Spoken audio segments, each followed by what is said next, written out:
Olá, estamos iniciando o 5º Encontro Internacional de Direitos Culturais e, para isso, daremos início à entrevista com um de nossos convidados, o professor José Luiz Bonifácio Ramos, da Faculdade de Direito da Universidade de Lisboa.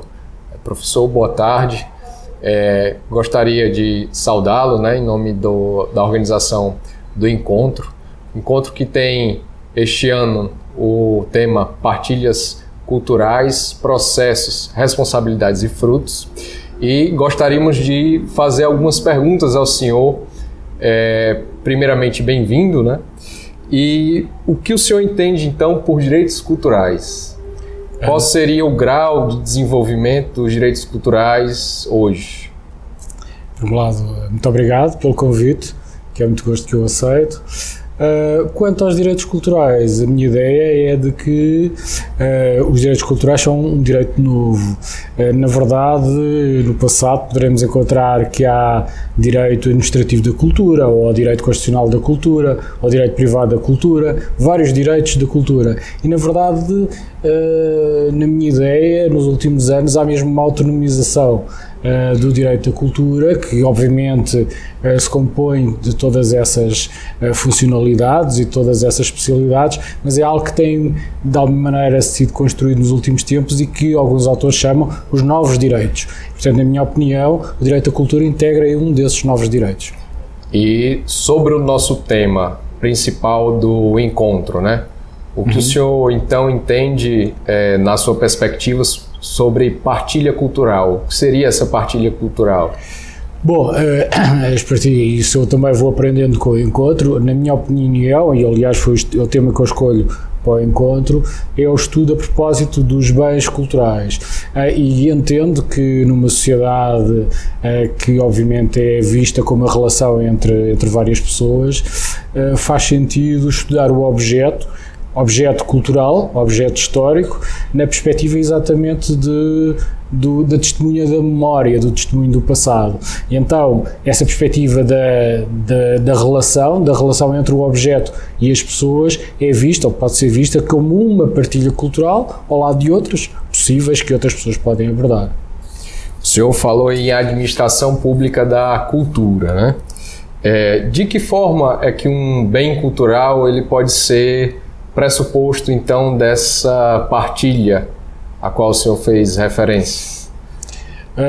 O bem cultural pode ser objeto de partilha na perspectiva da administração pública, desde logo de várias maneiras. Uma delas, talvez uma das mais importantes, é a perspectiva museológica, portanto, permitir que certos bens culturais sejam disponíveis pela comunidade no sentido de pertencerem a acervos, designadamente acervos de índole museológica, mas não só, existem outras realidades, hoje em dia isso está muito discutido e, portanto, não é só o depósito no museu que permite a fruição cultural, hoje há outras realidades a esse nível e até há outros mecanismos que permitem, estou a pensar em mecanismos públicos e ter mecanismos privados que permitem podem permitir essa partilha cultural. Sobre mecanismos dessa partilha, qual é o nível atual de proteção desses bens? Como é que o senhor observa? E se existe mais uma conservação da substância do bem, ou essa proteção ela está limitada muito mais ao vínculo cultural do bem com as pessoas? Uma coisa e outra, porque já autores, desde Margaret Yourcenar e muitos outros, nos dizem que não podemos nunca... O objetivo da preservação cultural é preservar a substância, mas não conseguimos preservar a substância na sua integralidade, porque o tempo vai só por si desgastando.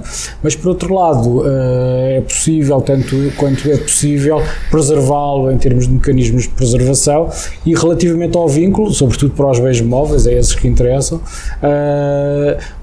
há mecanismos hoje em dia, vários, relativamente à proteção em relação ao vínculo. Estou a pensar no direito de preferência, estou a pensar nas limitações à exportação de bens culturais, estou a pensar na nacionalização, quiçá, ou na expropriação e outras possibilidades de limitação. Se me pergunta qual é o estádio hoje dessa proteção, o que eu diria é, se nós olharmos para o passado recente, mesmo no século XX, então no século XIX com certeza, acho que muito se avançou.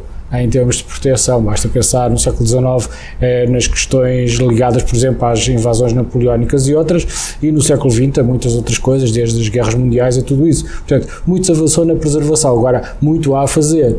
Tenho ideia que, em termos de apuramento de mecanismos de proteção cultural, eu acredito nisso, grandes ainda deficiências e há ainda grandes correções a fazer, mas também, como sou uma pessoa otimista, creio que no futuro essas questões podem ser colmatadas, pensando que até ao momento presente muito foi feito na preservação da proteção do património cultural. Vou me ater então a essa parte sobre os vínculos, né? De que forma é que a proteção ela deve atender essa relação entre o objeto, né, a comunidade e o povo, né? Porque essa relação às vezes do objeto da proteção ela é muito conflituosa, às vezes não há um dimensionamento de um valor para uma comunidade, mas para o âmbito de outros grupos não tem a mesma, é até às vezes desrespeitado, né? E vice-versa, né? Como é que o senhor enxerga essa relação, se ela é conflituosa, se ela A relação, muitas das vezes, pelo menos há sempre tensões e às vezes há conflitos, basta pensar, ainda há conflitos por resolver tanto no Burundi como há conflitos por resolver, por exemplo, na Grécia, com os chamados Elgin Marbles, continuam, como sabemos, à guarda do British Museum, e como esses muitos outros, há verdadeiros conflitos, e tanto mais que a Convenção da Unesco só tentou criar uma barreira temporal, dizendo a partir de agora há uma proteção neste determinado nível, mas não tratou dos conflitos anteriores a essa mesma época histórica. Portanto, conflitos há com certeza, a maneira de os resolver, há diversos planos, nomeadamente a nível do plano internacional, ou certas nações que têm, de alguma maneira, em alguns casos, pensar em Itália e outros, têm conseguido resolver. Mesmo no caso dos Elgin Marbles, houve mármores levados para a Suécia e para outros países que a Suécia já devolveu à Grécia, mas outros ainda não têm sido conseguidos resolver. E depois também há questões também a pensar, que é o de saber, por vezes, qual é o vínculo mais forte em relação a comunidades diversas, porque por vezes, relativamente a alguns bens culturais, não há apenas um vínculo com uma determinada comunidade, há vários vínculos com determinadas comunidades em determinados tempos históricos e, portanto, por vezes isso também tem que ser avaliado, mas isso são tudo desafios que cabe, com certeza, serem pensados e refletidos por parte do direito de património cultural. Vamos voltar ao início, né? Sim. O senhor falou sobre a administração pública da cultura. Eu gostaria de saber do senhor o que é que o senhor entende por administração pública da cultura e se é possível fazer a afirmação, claro, da existência de uma administração pública da cultura, é claro, a partir da experiência e conhecimento do senhor, por exemplo, com os países ibéricos, Portugal, Espanha, a própria França, né?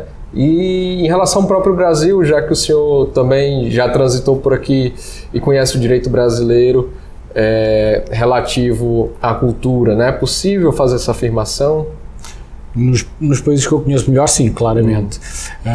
O Estado tem uma organização administrativa que superintende sobre vários organismos culturais, a saber, designadamente o Instituto dos Museus, o Instituto do Património.